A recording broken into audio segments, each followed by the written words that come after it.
अभी मैं pre board की कॉपी को चेक करने के लिए दोबारा से कहा गया और कहा गया कि आप जब इन कॉपी को रीचेक कीजिए तो देखिए कि all possible ways to award the marks. अब ये मैं क्यों कह रहा हूँ, ये प्री बोर्ड की कॉपी क्यों दिखला रहा हूँ कि ये प्री बोर्ड की कॉपी का कोई मतलब है बोर्ड एग्जामिनेशन के लिए?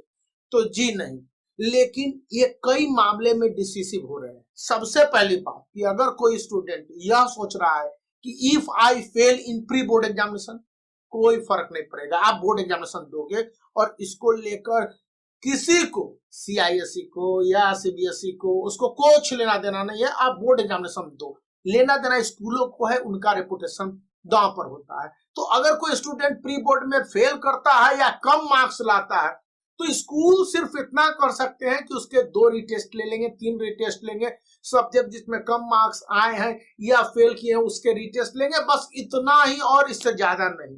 तो क्या अभी भी स्टूडेंट प्री बोर्ड से मैक्सिमम मार्क्स की ओर बढ़ सकते हैं? तो हाँ, ये भी बात सही है कि स्टूडेंट चाहे तो यहाँ से मैक्सिमम मार्क्स की ओर बढ़ सकते हैं। इसीलिए कहा जाता है कि प्री बोर्ड एग्जामिनेशन के मार्क्स के आधार पर स्टूडेंट के बोर्ड एग्जामिनेशन के जजमेंट होते हैं कि आखिर उनके बोर्ड के एग्जामिनेशन में कितने मार्क्स आएंगे।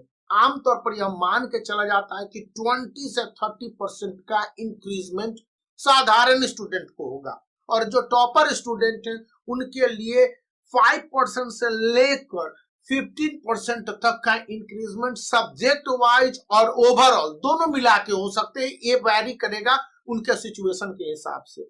यहाँ पर जो स्टूडेंट प्री बोर्ड में स्ट्रगल करते नजर आए हैं या वो प्री बोर्ड से ही शुरू किया है, मैंने बहुत सारे ऐसे स्टूडेंट को देखा है, उनको मार्क्स अवार्ड किया है, तो ये जानता हूं और जो बातें सामने आई है उसके मुताबिक है वे भी स्टूडेंट न सिर्फ 60 से 70% मार्क्स प्राप्त कर लेते हैं बल्कि बहुत अच्छे तरीके से एक्सेल करते हैं अपने बोर्ड एग्जामिनेशन में।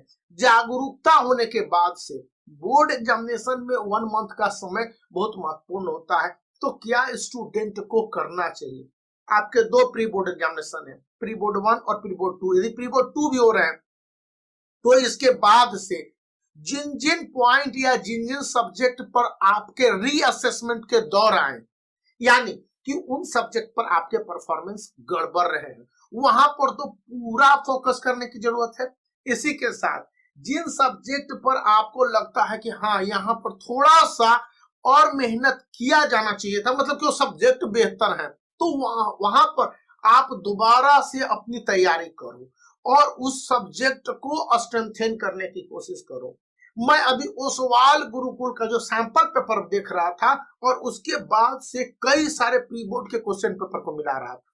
मैं दिखला देता हूं, मैं जो ओसवाल गुरुकुल का सैंपल पेपर देख रहा था और इनमें कुछ पॉइंट बहुत अच्छे लगे, मैं आपके साथ शेयर करना चाहूंगा क्लास 12th के स्टूडेंट के लिए और क्लास 10th के लिए, कि वर्ड लिमिट को अक्सर स्टूडेंट क्रॉस करते आ रहे हैं। मैं आपको दिखला देता हूं कि इतनी छोटे से लिखने पर आपको 5 मार्क्स देने हैं और स्टूडेंट ने पूरी कहानी भर दी हुई है और ऐसे कारण में उनको कितना मार्क्स मिलेगा? 5 मार्क्स ही मिलेगा, लेकिन वो इतने लंबे चौड़े डिस्क्रिप्शन लिख दे रहे हैं और ये तो सिर्फ पार्ट है, इसके पहले के भी देख ले तो इतने लंबे चौड़े लिखने के बावजूद भी स्टूडेंट को वही मार्क्स मिलने हैं। तो भाई क्यों इतना प्रयास करने की जरूरत है जबकि आपको मार्क्स सेम मिलने हैं? ये गलती क्यों करने हैं? इसके साथ है कि ग्रामेटिकल मिस्टेक्स पर स्टूडेंट के मार्क्स काटने की संभावना बड़ी कम रहती है, लेकिन कुछ टीचर रिजिड रहते हैं और प्री बोर्ड में स्ट्रिक्ट असेसमेंट होता है, मतलब कि आपकी कॉपी में मैक्सिमम कोशिश की जाएगी कि कम से कम मार्क्स दिए जाए। तो इसका मतलब यह है कि बोर्ड एग्जामिनेशन में आपके मार्क्स 100% तक बढ़ेंगे और ये बढ़ोतरी करीब करीब 20% से 30% तक साधारण स्टूडेंट को होती है, जो कि रिपोर्ट कर रहे हैं। अब कहते हैं कि स्टूडेंट को करने क्या होंगे या इन प्री बोर्ड की उपयोगिता क्या है? प्री बोर्ड से बोर्ड तक के दौर में स्टूडेंट को मेमोराइजिंग करने के साथ साथ देखिए एक गलतियां नहीं करनी होगी जैसा कि इस स्टूडेंट ने किया। यहाँ पर ये पूरे सेक्शन को ABCD कर दिया, कहीं पर वर्बल लिखा, कहीं पर सिंपल लिखा। तो ऐसे में टीचर कंफ्यूज होते हैं और स्टूडेंट के मार्क्स को काट देते हैं। देखिए इस तरह से आपके लिखने का मतलब पूरी तरह से वेग हो जाता है। तो इन गलतियों को आप अपनी कॉपी में न दोहराएं।